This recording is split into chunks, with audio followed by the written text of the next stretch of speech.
संतोष कुमार पटेल एक बार फिर अपने YouTube चैनल संतोष राज क्लासेस पर आप सभी का स्वागत करता हूं। दोस्तों, आज हम पाठ्य योजना संख्या 2 के विषय में बात करने जा रहे हैं। दोस्तों, पाठ्य योजना बनाते समय सबसे पहले सबसे ऊपर पाठ्य योजना संख्या अंकित करते हैं। उसके बाद अगली हेडिंग हमारी होती है विद्यालय का नाम। विद्यालय के नाम के आगे हम उस विद्यालय का नाम डालते हैं जहाँ पर हम टीचिंग करने के लिए गए होते हैं। उसके बाद हम दिनांक, कक्षा, वर्ग, विषय, उपविषय, कालांश, अवधि को लिखते हैं। अवधि में हम सामान्यतः 30 मिनट या 35 मिनट लिखते हैं। अगली हेडिंग हमारी होती है प्रकरण। प्रकरण के आगे हम रिक्त स्थान को छोड़ देते हैं क्योंकि प्रकरण को हम प्रस्तावना प्रश्न निकालने के बाद लिखते हैं। अगली हेडिंग हमारी होती है शिक्षण विधि। शिक्षण विधि में हम लिखते हैं प्रश्नोत्तर एवं व्याख्यान विधि। नेक्स्ट हेडिंग हमारी होती है सामान्य उद्देश्य। सामान्य उद्देश्य के अंतर्गत हम 5 या 6 पॉइंट लिखते हैं। मित्रों, सामान्य उद्देश्य में हम सामान्यतः अपने विषय से संबंधित बातें लिखते हैं। हमने पहला पॉइंट लिखा है छात्रों में विज्ञान विषय के प्रति अभिरुचि उत्पन्न करना। दूसरा पॉइंट छात्रों में वैज्ञानिक दृष्टिकोण का विकास करना। तीसरा पॉइंट छात्रों में विज्ञान विषय की उपयोगिता के विषय में जानकारी प्रदान करना। चौथा पॉइंट छात्रों में रचनात्मक कौशलों में वृद्धि करना। पांचवा पॉइंट छात्रों में वैज्ञानिकता, नैतिकता और सामाजिकता की भावना का विकास करना।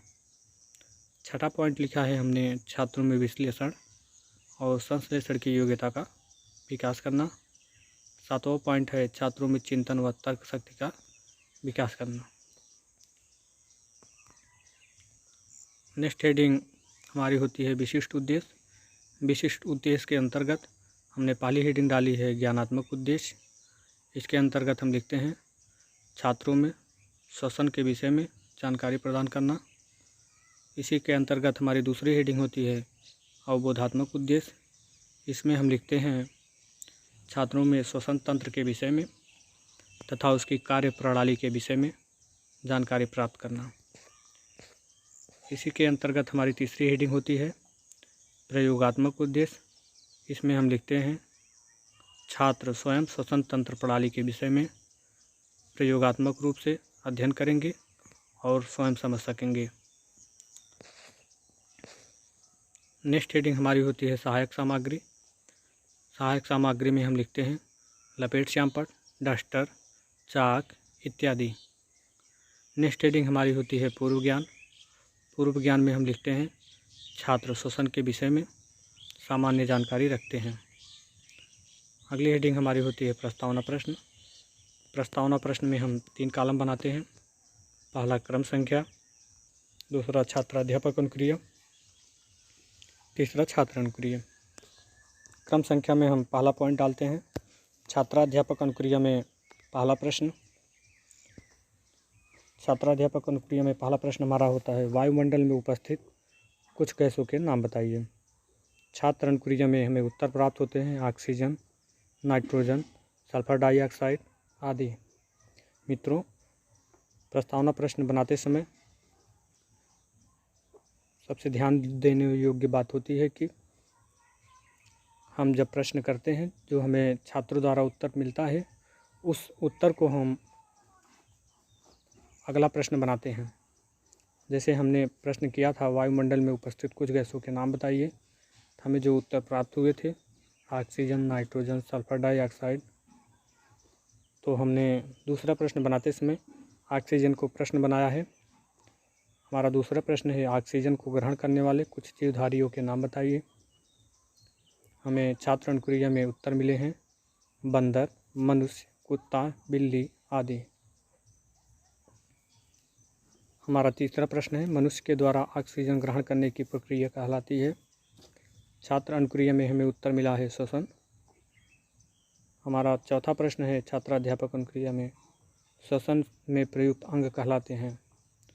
छात्र अनुक्रिया में हमें छात्रों द्वारा कोई उत्तर नहीं मिला है, इसलिए हमारा प्रकरण निकल कर आता है श्वसन अंग या श्वसन तंत्र। नेक्स्ट हेडिंग हमारी होती है उद्देश्य कथन। उद्देश्य कथन के अंतर्गत हम लिखते हैं, बच्चों आज हम लोग श्वसन के विषय में अध्ययन करेंगे। अगली हेडिंग हमारी होती है प्रस्तुतिकरण। प्रस्तुतिकरण में हम 4 कॉलम बनाते हैं। पहला शिक्षण बिंदु, दूसरा छात्राध्यापक अनुक्रिया, तीसरा छात्र अनुक्रिया, चौथा श्याम पट्टकार। शिक्षण बिंदु में पहला शिक्षण बिंदु हमारा है श्वसन की परिभाषा। छात्राध्यापक अनुक्रिया में स्पष्टीकरण देते हैं। श्वसन वह प्रक्रिया है जिसमें भोजन के ऑक्सीकरण के लिए वातावरण से ऑक्सीजन शरीर के अंदर ली जाती है और ऊर्जा मुक्त होती है। इस ऑक्सीकरण के दौरान उत्पन्न हुई कार्बन डाइऑक्साइड को शरीर से बाहर निकाला जाता है। छात्र अनुक्रिया में हम लिखते हैं, छात्र ध्यान से सुन रहे हैं। श्याम पट्टकार में हम लिखते हैं, ऑक्सीजन ग्रहण करना तथा कार्बन डाइऑक्साइड निकालना श्वसन की प्रक्रिया के कार्य हैं जिसे हम श्वसन कहते हैं। छात्राध्यापक अनुक्रिया में हम अगली हेडिंग डालते हैं विकासात्मक प्रश्न। विकासात्मक प्रश्न में हम 2 प्रश्न रखते हैं। हमारा पहला प्रश्न है, श्वसन प्रक्रिया के दौरान कौन सी गैस को अंदर लिया जाता है। छात्र अनुक्रिया में हमें उत्तर मिलता है ऑक्सीजन। हमारा दूसरा प्रश्न है, श्वसन प्रक्रिया के समय कौन सी गैस को बाहर किया जाता है। छात्र अनुक्रिया में हमें उत्तर मिलता है कार्बन डाइऑक्साइड। इसके बाद शिक्षण बिंदु में हमारा दूसरा शिक्षण बिंदु होता है श्वसन अंग। और स्पष्टीकरण में छात्राध्यापक अनुक्रिया में हम लिखते हैं, श्वसन प्रक्रिया निम्नलिखित अंगों से होती है, जिसमें हम लिखते हैं नसिका। नसिका हमारा पहला पॉइंट होता है। नसिका के अंतर्गत हम लिखते हैं, श्वसन प्रक्रिया में नसिका श्वसन नाल के रूप में कार्य करती है। यह एक अंतरनासिका पट्टिका द्वारा 2 नासिका छिद्रों में विभाजित रहती है। नासिका छिद्र के अंदर रोम पाए जाते हैं। ये धूल के कणों को सूक्ष्म जीवों के शरीर में प्रवेश करने से रोकते हैं। नासिका अंतःनासा छिद्रों द्वारा ग्रसनी में खुलती है। और दूसरा पॉइंट हमारा होता है ग्रसनी। इसमें हम लिखते हैं, यह नासा गुहा के ठीक पीछे स्थित होती है। यह नीचे की ओर मुख्य ग्रसनी से संबंधित रहती है। इसकी पार्श्व भित्ति में मध्य कर्ण की यूसेटेशियन नलिका भी खुलती है। छात्र अनुक्रिया में हम लिखते हैं, छात्र ध्यानपूर्वक सुन रहे हैं। और श्याम पट्टकार में हम लिखते हैं श्वसन अंगों के नाम, जैसे नसिका, ग्रसनी, लाइरिक्स, फेफड़े। उसके बाद छात्राध्यापक अनुक्रिया में हमारा नेक्स्ट श्वसन अंग होता है लाइरिक्स। इसके अंतर्गत हम लिखते हैं, यह श्वसन मार्ग का वह भाग होता है जो ग्रसनी को ट्रेकिया से जोड़ता है। यह स्वर यंत्र कहलाता है। इसका मुख्य कार्य ध्वनि उत्पन्न करना होता है। इसके साथ यह श्वासोच्छ्वास तथा श्वसन मार्ग की सुरक्षा करने आदि में भी सहायक होता है। और छात्र अनुक्रिया में हम लिखते हैं, छात्र ध्यान से सुन रहे हैं। श्याम पट्टकार में लिखते हैं, लाइरिक्स वह भाग है जो ग्रसनी को ट्रैकिया से जोड़ता है। छात्राध्यापक अनुक्रिया में अगला पॉइंट हमारा होता है ट्रैकिया। ट्रैकिया में हम लिखते हैं, ट्रैकिया से लाइरिक्स जुड़ा रहता है, जो लगभग 12 सेंटीमीटर लंबी नलिका होती है। यह वक्ष गुहा में प्रवेश करती है। यह वक्ष गुहा में उल्टे वृक्ष की भांति लटकी रहती है। ट्रैकिया की दोनों प्रमुख शाखाओं को ब्रोकियोल कहते हैं। यह दोनों शाखाएं विभाजित होकर दाएं तथा बाएं फेफड़े में प्रवेश करती हैं।